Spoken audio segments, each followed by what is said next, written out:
Hi guys, there has been a lot of interest in my Skeletal Reavers build after I uploaded a couple of showcases recently, both of which you can find in the description down below, and some of which I'm playing in the background above right now while I give a short intro about the build. You can also find a few specific endgame showcases at the end of the video, which you can navigate to using the timestamps if you wish. So let's dive into the build. The build focuses on Skeletal Reavers, a physical melee minion that plays very similarly to classic PoE1 zombies and skeletons build. The main strengths of the build are, one, it's extremely safe. You're able to stay away while monsters draw aggro and kill everything. You basically don't need to be casting anything, you just kind of spend all of your time just fighting away, dodging, running out of harm's way. Which for a game, as difficult as Path of Exile 2, it's extremely valuable to be able to stay this safe. Second of all, the build is very easy to play. Now, this may not be important to you if you're a Yasuo or Zed League of Legends main, but for many people, it's important for a build to be easy to use and navigate so that you don't necessarily need to be a god gamer with sprinter reaction times to be able to complete the content. This build is very easy. So, if you don't necessarily have that much experience with the game, this is a very easy way to complete as much content as possible. Moving on, it's a great bosser. It has incredible boss damage. It's incredibly safe at bosses. And just about 20 minutes ago, before recording this video, I finally found my first Citadel in the endgame, and I just melted basically the final boss in the Citadel as well. So I really think there aren't any bosses in the game that this build can't basically delete. Moving on, it's also a very good mapper. I give it an 8 out of 10. It's not, the fastest mapper out there. We don't have any prolift, we don't have any AoE, we don't have any splash. However, the Reavers deal so much damage that, it still clears extremely fast. If you've seen my no buttons 3-minute T16 video, you've got proof of that. It still clears very, very fast. It's just not a 10 out of 10 mapper, but it is very, very good. Also, this build is very good at basically all content strategies. This is kind of similar to Necromancer from PoE1. It can do all content. It's not usually like the best at any particular content. It can do everything very, very well without, any outstanding types of content. But, you can definitely do Breach, Delirium, Ritual, Expedition, all of those without too many issues. And finally, it's got a pretty easy and simple gearing progression. It doesn't rely on like physical or elemental damage on the weapon like some of the melee classes do, which is a little bit more difficult to progress through. It just requires some plus minion skill, gear, and then you basically focus on like resistances and attributes. So pretty easy to scale and progress through the game. On the other hand, the key weaknesses of this build are now basically two. First of all, minions in PoE2 early access are pretty clunky. I do have to admit they are pretty clunky, and when it comes to narrow map layouts and doorways, minions can get stuck.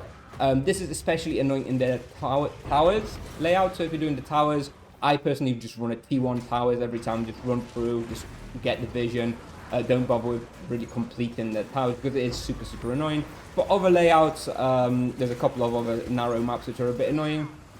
Honestly, you kind of just have to either just wait for a few seconds while your minions sort of finish the closest enemy and then sort of go through. Alternatively, what I like to do is I use raised zombies specifically for this problem. When a single enemy dies, I just start raising raised zombies sort of behind the doorway. They draw aggro from the enemies, enemies spread out, and then you can kind of walk through. However, now and then it will happen that you will end up getting stuck in a corridor, and sometimes you just have to wait for 5 seconds and stand there and wait for everything to clear out.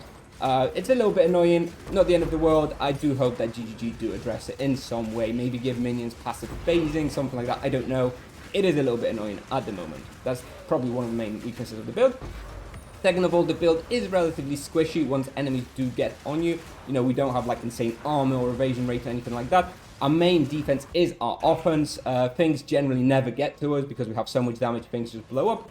But on the off chance that things do get at us, for example, at like a very dense breach, we can get in trouble because we don't have that much health, relatively speaking. So once things get to us, they can kill it. So with the strengths and weaknesses of the build out of the way, let's wrap up the introduction and look into the meat of the build. Before we do, just wanted to say that I will keep this build updated as long as it's viable, and any future changes will be shared in the top pinned comment on this video. So if you come in here in the future, make sure to check out for any changes to this build in the pinned comment. So let's take a look at the Mobalytics section of the build. In the build overview, I have listed the strengths and weaknesses we just talked about, so I'm not going to go over them again. It's basically the same stuff I just talked about. And then I have a little section about the leveling, and this is worth mentioning. This video you're watching right now is for the endgame version of this build, so basically, you know, past campaign. However, if you're interested for like a more campaign version of this build, I have made a separate video for that. The link will also be in the description to this video, so you can watch that as well if you're interested in the leveling section. Because again, this video itself is more for like end game, you know, level 70 plus or so. Moving on to equipment, just for the equipment in Mobalytics, I've sort of added very aspirational gear with like just showing what are the best possible roles available on each particular piece. So obviously don't get scared when you look at those, you know, it's not necessarily what you're going to be aiming for. Realistically, you know, these items are very, very, very hard to come by in Path of Exile 2. So don't be fretting about it too much. Something I wanted to mention, I think breach rings are going to be absolutely excellent. The maximum quality is 50%, is very, very good. I think this will make for some amazing rings. Obviously, even harder to come by, so, you know, don't freak out about it too much. But I do think that breach rings will ultimately be the best in slot for most builds. But for a more realistic view of what items you can expect, I figured it makes more sense to show you the items that I have right now, rather than the sort of ideal ones that you have in Mobalytics. So let's just begin with the, actually maybe before we begin, I will mention the priority of what you should be looking to upgrade. So first of all, the most valuable stat on the gear is plus level to minion skills, which you can theoretically get up to +5 on the Sceptre, +2 on your helmet, and +3 on your Amulet for a +10 total. However, the +3 on the Amulet and +5 on the Sceptre is basically unreachable, at least currently, so I wouldn't really worry about those. So I would aim for +4 in the Sceptre, +2 in the helmet, and +2 in the Amulet for a +8 total. And that, in my opinion, is the first priority in you getting for this build, and this will be basically sufficient to make the build feel very good. The next priority for you to get is 30% movement speed boots. I cannot stress enough how powerful movement speed is in this game. In a game without mobility skills, movement speed is way more important than it was even in Path of Exile 1. When I upgraded from a 15% movement speed pair of boots to 30% movement speed pair of boots, it increased my survivability massively. The build relies on basically running around and dodging out of harm's way while the minions deal damage, so movement speed is super, super strong. Honestly, it gives you so much survivability. Definitely focus on getting that 30% movement speed boots as soon as you've got your plus minion level gems. Now, looking at each piece individually, we begin with the Sceptre. You want something like, you obviously want the minion skills, you will want increased spirit. Usually I would advise looking for about 40%. Then the rest doesn't matter as much, but ideally you'd want some allies in your presence deal attack physical damage, increased damage, then maybe some attributes, maybe some resistances for minions, you know, whatever you can get on the Sceptre, but the minion skills and the increased spirit is most important. Moving on to your helmet, you will basically want mana and life, as much of it in the helmet, plus 2 to level of all minion skills, and then you just pad it out with some resistances and attributes.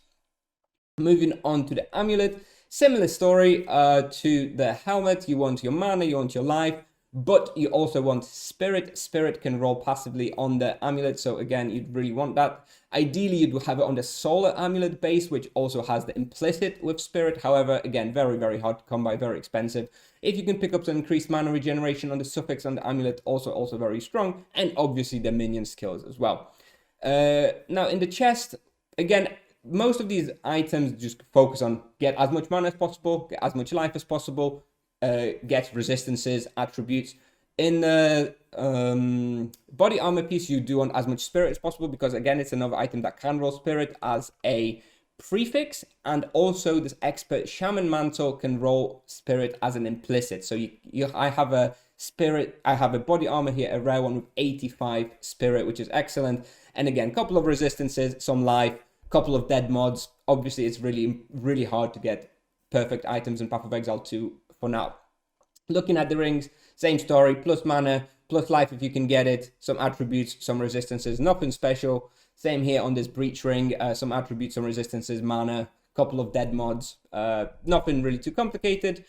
On the gloves, beginning with same story, life, mana, attribute resistance. However, one interesting mod that I like to aim for on the gloves is gain mana per enemy killed.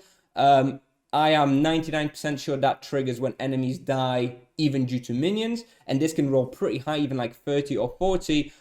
When you're mapping, when you're killing a bunch of enemies, that really is some pretty solid mana regeneration that sort of is hard to come by from anywhere else. Something to consider. For the runes, as you can see here, I've plugged in some chaos resistance, but you can plug in like lightning resistance and stuff as a fillet as well. Now let's look at the boots, and then afterwards we'll talk about unique pieces. So for your boots, like I mentioned, movement speed, and then other than that, again, mana, life, attributes, and resistances to pad out your build. Now we're going to talk about the offhand and the belt, which are the only two pieces where you can consider unique items, in my opinion. So in the shield, I'm currently using Oak Sworn, which gives you basically some block chance. It gives you 50 spirit and between 17 and 23 chaos resistance. So it's a great source of chaos resistance early game. It's very cheap. Plus 50 spirit, very, very good, obviously. It also gives you the raise shield skill, as every shield does. Now, raise shield, I personally don't use very much. I rely more on mobility and dodging, so usually I don't use it very much. I may use raise shield in like a dense ritual, for example, where I can't really run away, so I'm just hiding behind a shield if I can. But generally speaking, I don't use raise shield very much. I think the reduced movement speed hinders me more than the benefit of using the raise shield, but that's just me. However, I will say that I do think that very, very late game, a well-rolled rare shield will be better than this. Something with like life, top life roll, top block chance roll, top all elemental resistances, max you can get +2 to max elemental resistances, get you to 77. You can get +3 max fire resistance to get you to 80 fire resistance, which would be great considering you take a bunch of cold and lightning damage as fire anyway due to your ascendancy. Getting something like chaos res also on the shield, rare shield suffix is viable, so you can just replace that, and you would basically be giving up the 50 spirit from it. However, at the very end game, I have 18 Reavers now. If I give up 2 Reavers for the spirit just to get a bunch more survivability, I think that's a worthy trade-off. However, obviously that shield is like next to impossible. Doesn't exist in the game currently because I looked for them on trade. One that would satisfy those requirements doesn't exist. But maybe a few weeks, months in the future, those shields will exist, at which point I would switch out this unique shield to a rare shield. Similar story for the belt. The default belt that is worth taking is the Midnight Braid, which gives you 50% of damage taken recouped as mana. Gives you some all-res, gives you some max mana. Very, very good, very, very solid, very easy choice to make. However, I do find that with this build at least, I never really die in prolonged encounters. I don't, get knocked down and just run out of mana over like a 5 to 10 second encounter, which means that the recoup mechanic is not all that good at preventing me from dying. I usually die to some on-death explosion or just getting one-shot by some crazy rare that I didn't, the minions didn't block in time. And this item does not really help with that. So again, in the end game, very end game, I would actually suggest switching to a rare belt with like life and mana. And an extra charm slot as well. The extra charm slot should not be discounted. It gives you a significant bit of survivability through getting an extra charm, depending on what you're missing. And on that note, I will move on to the charm. So I use the Amethyst charm for extra chaos resistance when I get hit by chaos damage. This is because I'm not chaos capped just yet. I have 51 chaos resistance as it is today. With extra 18 from this charm, that brings me to 69. Which is, pretty high. It's almost res capped, so I would do keep it like this. If I ever get like an extra, for example, if I get a chaos res on my second ring, which this one, for example, doesn't have, I would skip this Amethyst charm to the one which prevents freezing. And the second charm that I have is the Stone charm, which is kind of be stunned. It basically prevents you from being stunned. Getting stunned is also another thing that basically just kills you when it does happen if you're in the middle of a pack, so definitely worth to have this one. And freeze is the other thing, but I do prefer the chaos resistance for now other than freeze. Freeze doesn't happen too often, but ultimately I would have freeze and stun once I'm chaos capped. Moving on to the flasks. First of all, you absolutely want recovery applied instantly on your flask, no question about it, because if you ever get to a situation where you need your life flask, you're basically fully out of mana, you have barely any health, you just want to be spamming that life flask, gain as much recovery as possible. No questions about it. You want instant recovery. And second of all, you either, in my opinion, want either reduce charges per use or max charges, so that when it comes to a situation where you need to start using your life flask, you can use it as many times as possible. With this one, I can use it 10 times. If I get into a sticky situation, so I run out of mana, suddenly I'm down to my health pool. I can spam the ultimate life flask 10 times, get instant recovery of like 300 health each time, so 3k instant total. Keeps me alive very, very often. Well, not so often because it's not that common that I get into this situation, but when it does happen, this really keeps you alive. For the mana flask, you will want increased amount recovered on the prefix and some way of generating charges on the suffix. You can have this one. You can have the one which generates 0.25 flasks charges per second, something like that. Basically, just to keep the charges up as much as possible. Obviously, quality it up as well, just to get more mana. Mana recovery is very important. And finally, the last thing to talk about in equipment, I guess, is jewels. I don't really know which jewels are best. It's a bit of a problem without having Path of Building 2 for Path of Exile 2. It's kind of hard to evaluate jewels, in my opinion. Personally, I went for some crit chance, crit damage, and just some general damage on minions. So here you can see I have crit chance and increased damage. Here I have crit chance, crit damage bonus. Here I have increased damage, increased crit chance, increased crit damage. You can also get some like all-res for your minions. You can get some mana regeneration for yourself. You can get increased health of offerings. There's a few choices. I don't think any of these jewels are terribly powerful, so I wouldn't worry about it too much.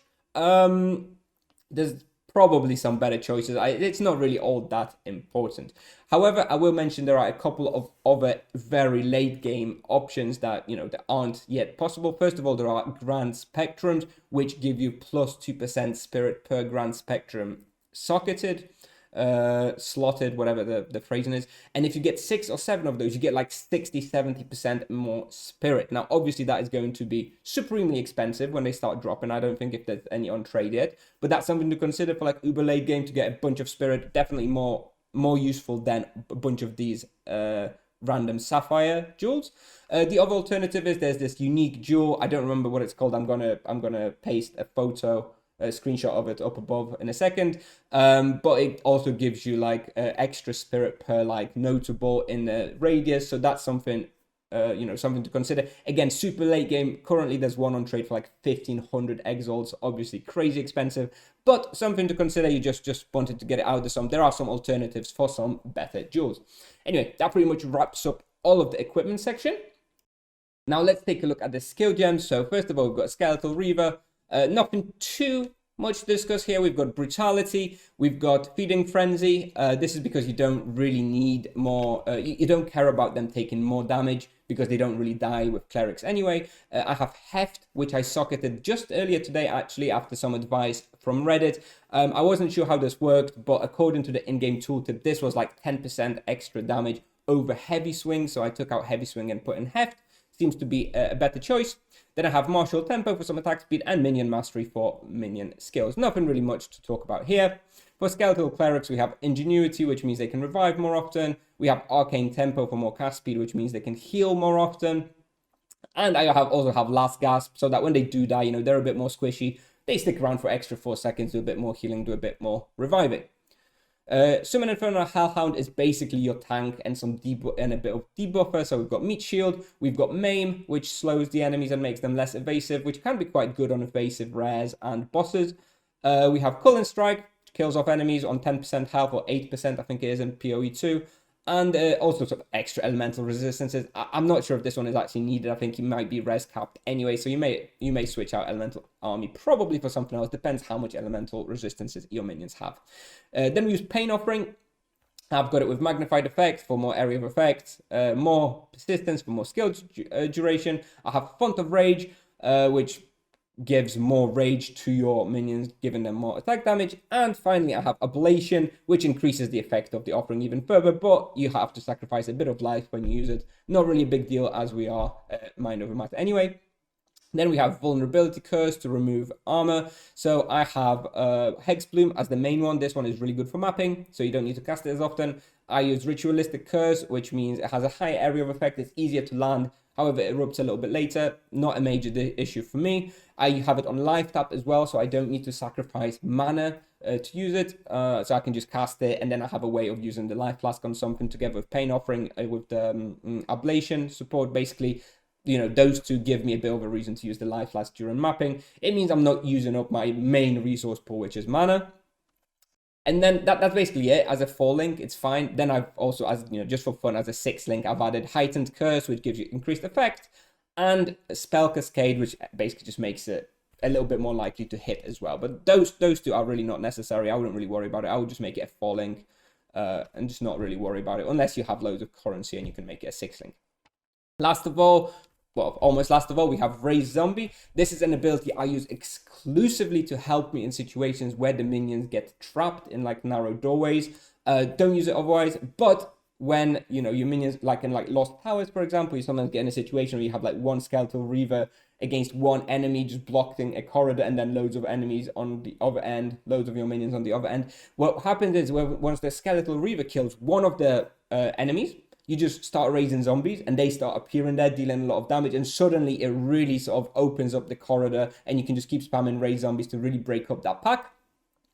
And additionally, they also distract in such situations, so maybe the monsters move away, leave a little bit of space for your minions to come in. So basically just a distraction, just to help you with this annoyingness of the narrow corridors and layouts. And finally, we have Malice, which comes from your Sceptre. So I didn't mention this in the equipment section, but I guess I'll mention it now. You should be aiming for the Omen Sceptre, which gives you plus Malice with the Malice curse, which gives you increased crit chance to enemies nearby. And in that, I usually, if I have 10 Spirit, I socket Clarity, which gives you a little bit of mana regeneration. And yeah, that sums up skills.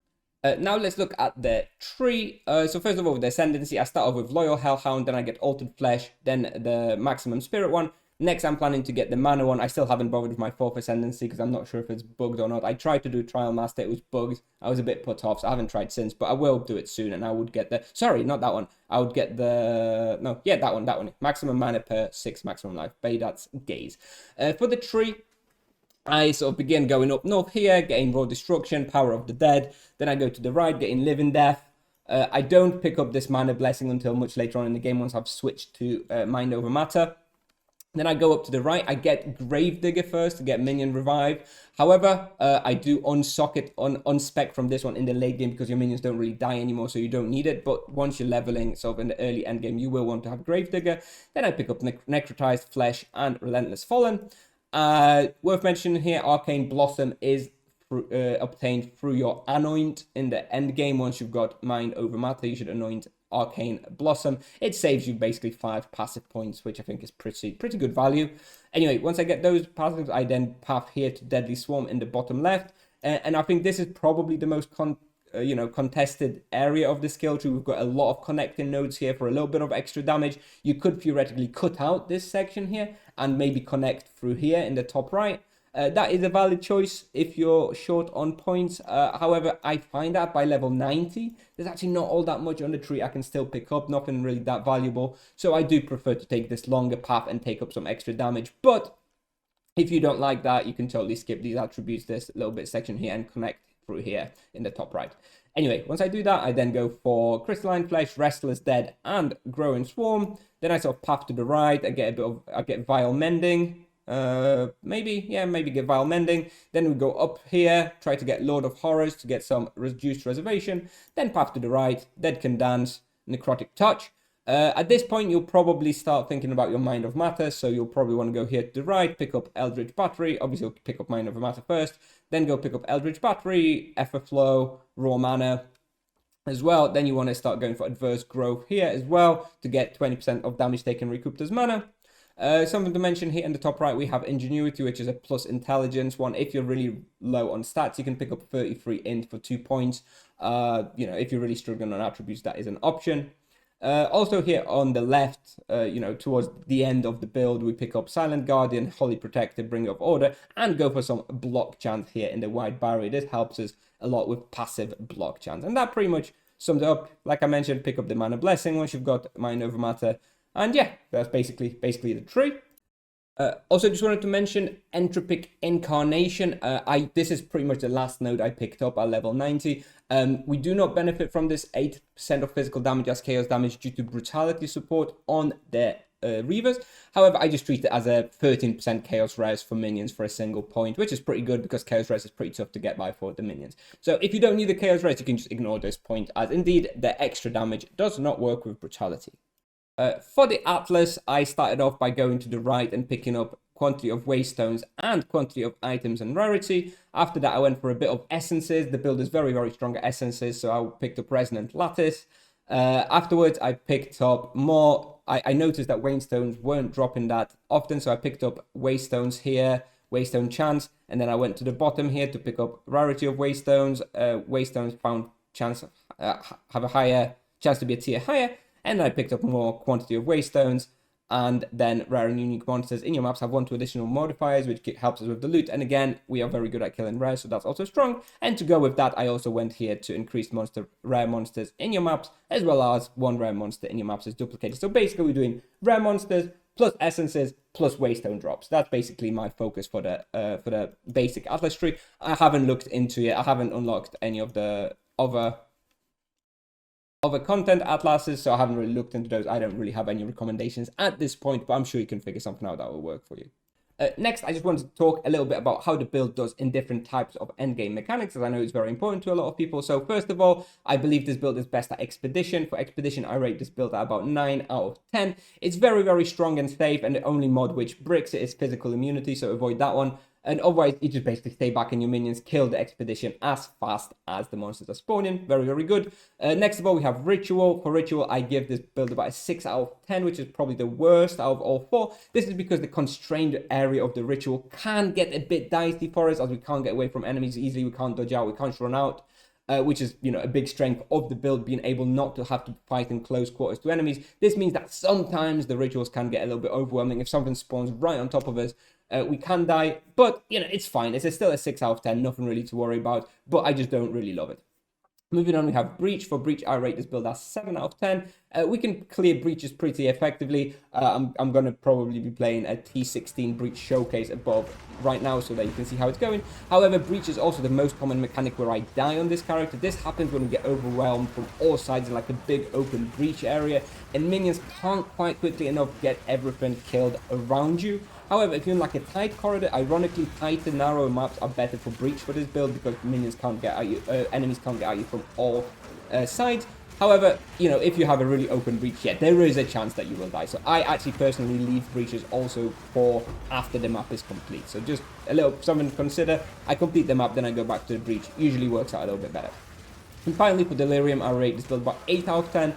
We can progress pretty far into the mirror without too much problem. I usually complete like 4 tiers of Delirium, whatever that thing in the bottom left is, around 4, so which I think is fine.